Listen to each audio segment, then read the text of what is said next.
Boa tarde a todos. Fechando aqui nossa semana, véspera de feriado, encerrando o nosso mês de outubro. Boa tarde, André. Muito boa tarde. Pois é, fechando esse mês de outubro aqui, Ixi, últimos peraí que eu tô com o som ainda, som né? ligado, vamos lá. Pois é, o que você tem de comentário, André, nessa semana que com certeza a gente tinha um foco bem interessante que era os Estados Unidos e ninguém esperava que eles subissem juros, chegaram por lá e surpreenderam talvez um pouco o mercado, sinalizando que ainda pode ser em dezembro, né? Aquela novela eterna que a gente tem, Putz, não acaba nunca, né? não acaba nunca. Todo mundo já tinha descartado, agora em 2 dias a probabilidade foi para mais de 50%, agora todo mundo ainda acredita. Mas e a história de uma possibilidade de um Q4 também, que muita Ah, gente tá ainda falando? tem gente falando do lado oposto, né? Que não tem jeito e que talvez teria que seguir totalmente para o contrário. Acho que essa semana, então, realmente, pessoal, acho que a lição ficou. O destaque da semana, se tivesse para passar um, era esse. Com certeza, a semana que vem, o que falarem de membro do Fed vai repercutir, vai influenciar o mercado. Semana que vem a gente tem relatório de emprego nos Estados Unidos de novo, vai ser bem acompanhado pelo mercado.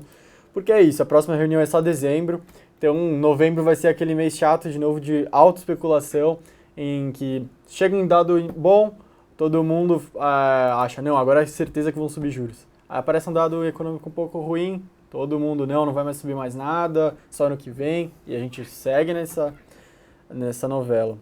Agora, com essa história toda, né, o mercado americano deu uma pernada de alta aí nos últimos dias, muito impressionante, né? E a gente não aproveitou para subir aqui também, né? E aí eu percebo, Gustavo, que o problema é caseiro mesmo, né? O problema é nosso, não tem nada a ver com o mundo. Quer dizer, quando Sim, lá tá tudo bem, a gente está aqui passando aperto, né? E imagino o que aconteceria se tivesse um evento como aconteceu aquele 2 meses atrás de queda de bolsa no mundo inteiro, na China. a gente estaria bem pior ainda, né? Estaria bem pior, né?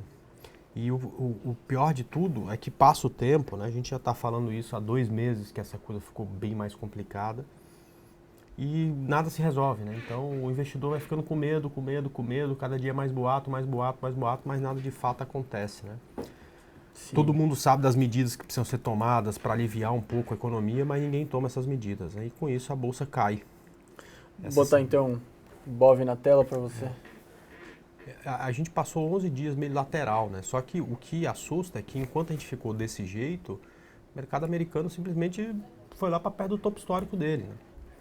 E ontem a gente caiu e hoje está aqui no 0 a 0, né? Um dia que Vale surpreendeu e está com a alta consistente, os bancos deram uma forte alta.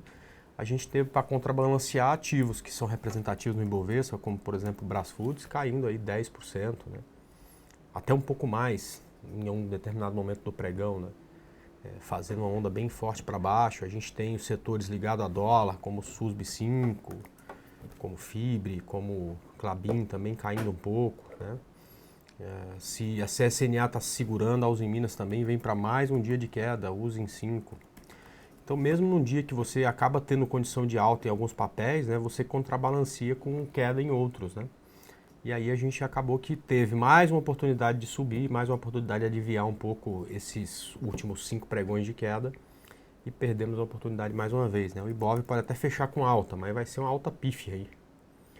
Talvez 0, alguma coisa de alta, né? Quer dizer, não dá Quase nem para ver o estabilidade, né? tamanho da alta aqui, tão pequenininha que tá, né? Já começaram a vir perguntas, por favor, pessoal, mandem à vontade as perguntas que a gente tenta responder ao máximo. Já perguntaram de Pomo 4. Então, Pomo 4 é uma das minhas indicações na semana para curto prazo, né? A gente Certo. falou de compra nela no rompimento dessa linha de tendência a 1,92 ou 1,93. Mas ela não foi, né? Ela passou, até foi, né? Chegou um determinado momento, ela estava com 7% de alta em relação ao preço de entrada, mas acabou perdendo força e está fechando aí bem perto do nosso preço de entrada. A recomendação é sair agora do papel. Não vale a pena ficar, não vale a pena pagar para ver. Deixa passar esse feriado aí para a gente ver o que tem de possibilidades aí para a semana que vem.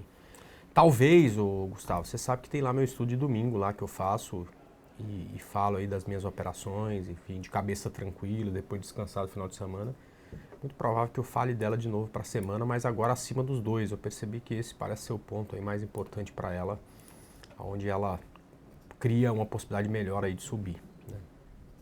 Certo. Agora, isso é para curto prazo. Para longo prazo ainda está longe da gente pensar em compra de novo do papel, né? Correto. Perguntaram também de câmbio, então analisar dólar. Então, rapaz, você sabe que 10 em cada 10 pessoas que a gente pergunta sobre a perspectiva do dólar, né, todo mundo fala de alta, né?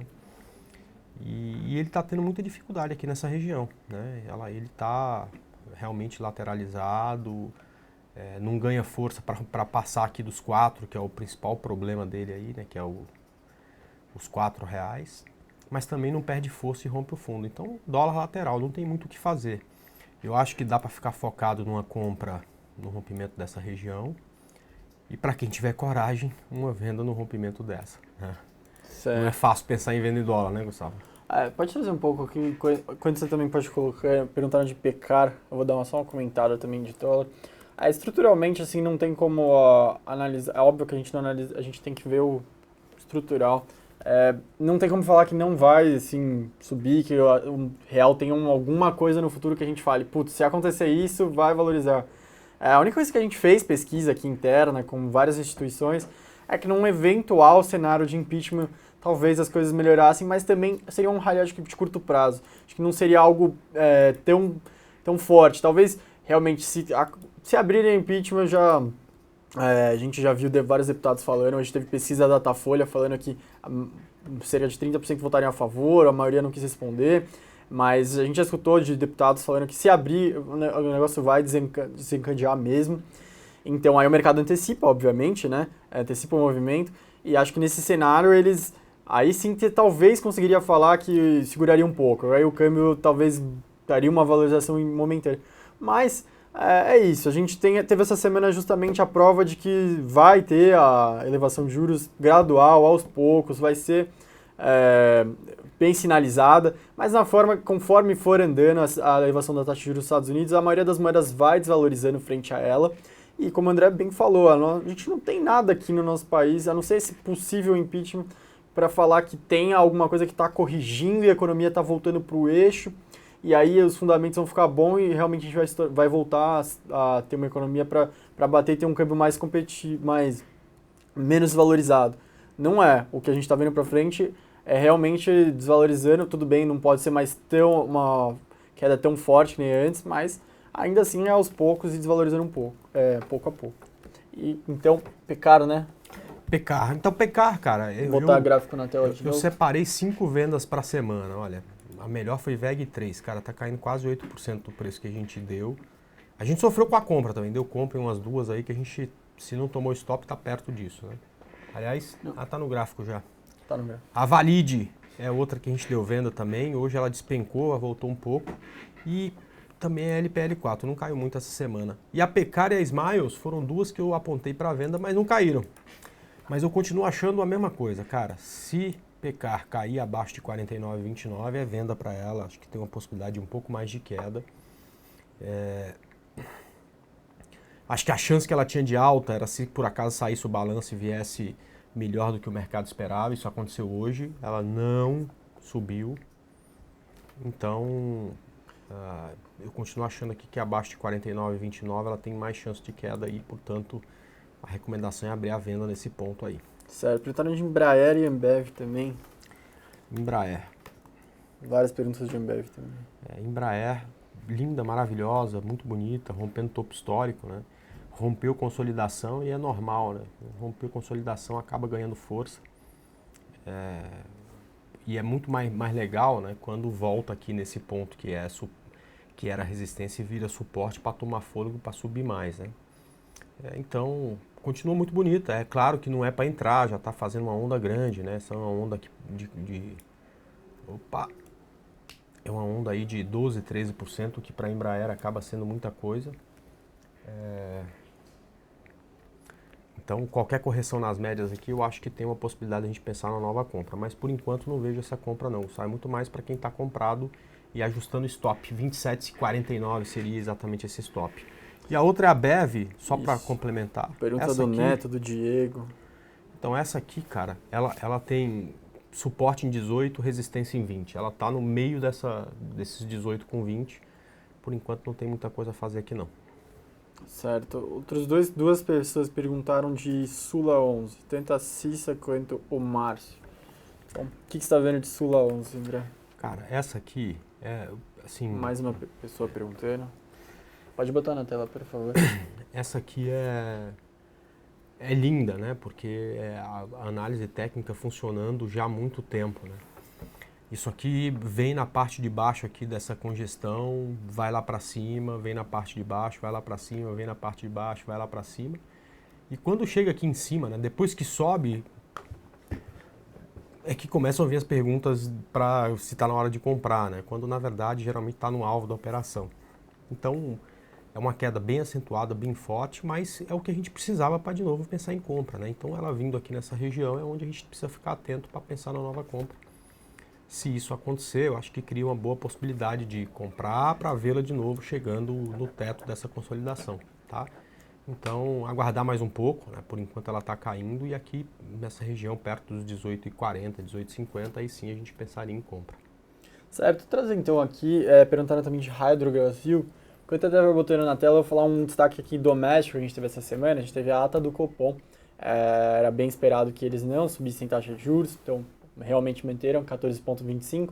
A novidade nessa ata que a gente teve foi eles realmente compartilhando um pouco da culpa da inflação não estar convergindo para a meta no longo prazo com a parte do fiscal. Então a gente já sabe que a parte fiscal é o grande problema atualmente e o Banco Central não tomou para si. Eu lembro que nesse ano, quando o Joaquim Levy estava assumindo, o Alexandre Tomilho, presidente do Banco Central, ele deu uma entrevista bem curiosa. Ele falou que seria bem mais fácil para ele, agora que o fiscal, que a parte do Ministério da Fazenda, ia colaborar. Então ele ia conseguir segurar a inflação no longo prazo, ia convergir para a meta novamente, porque seria bem melhor com o fiscal colaborando. Mas todo mundo está vendo que as medidas do ajuste fiscal estão penando para passar. A gente tem uma das principais, a CPMF, que tem uma rejeição absurda.